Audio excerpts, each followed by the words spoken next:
You know, you can't just go and preach the gospel only. You also have to come to attend to other needs that are in the community. I said, I would like to see us combine the NLTC training, Windmill Train Send, with what we're doing with Crossroads. I approached the Minister of Education at the time. I told him about our program. I said, this is what it's all about, the curriculum and character development. Mrs. Faith Gaza, her name was, she was so impressed. She said, I'll give you a letter of recommendation and you go and do what you want to do. Could you believe that?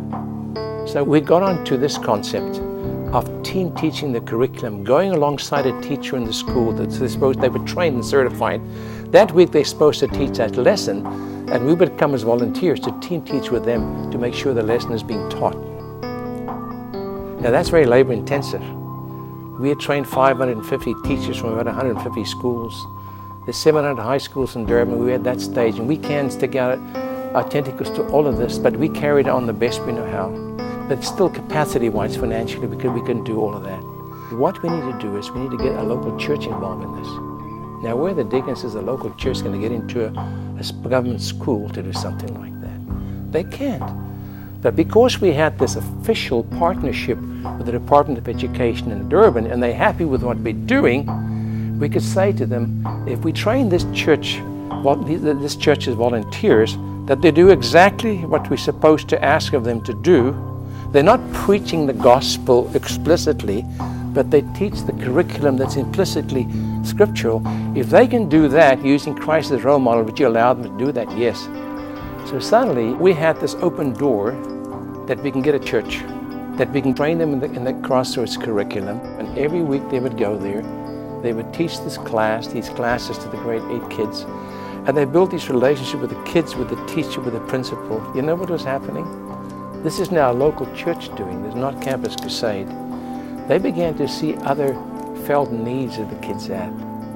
They had no uniforms, no school fees, and they had no food.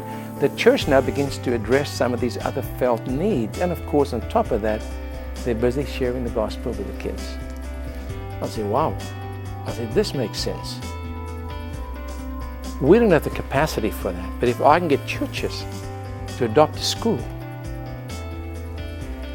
So that's what I've been doing now for the last 4 or 5 years. I've been getting churches connected, a church with a school.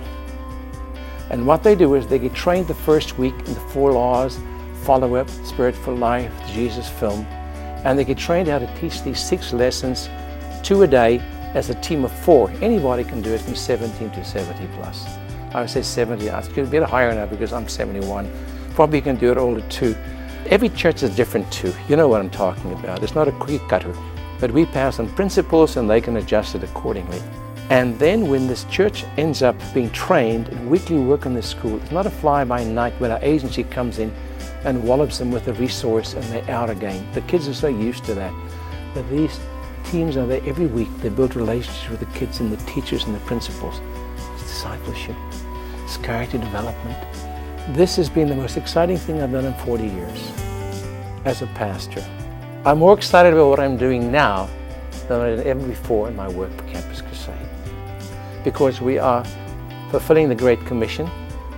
We're doing Windmill Train Send, doing AIDS prevention on an abstinence premise, evangelizing, addressing other social needs as they see fit through the local church. Now here's the exciting thing. We've got the Methodist Church, the Dutch Reformed Church, and the Charismatic Church into the 3rd year. When they've done this year, after 3 years, they have touched every grade in that school, every kid in that school.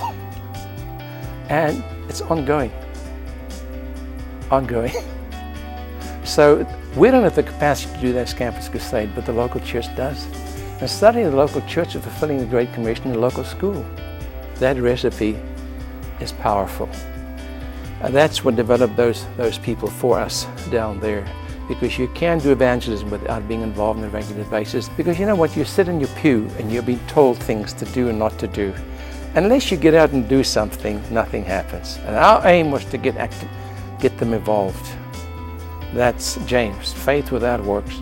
And the fruit of the Spirit to reflect itself through our lives not just out in the world, but as a team together to be able to reach out to a goal that's so huge that we can't just do our own little thing as an organization. We have to work together, and we have to reach across the cultural line towards one another.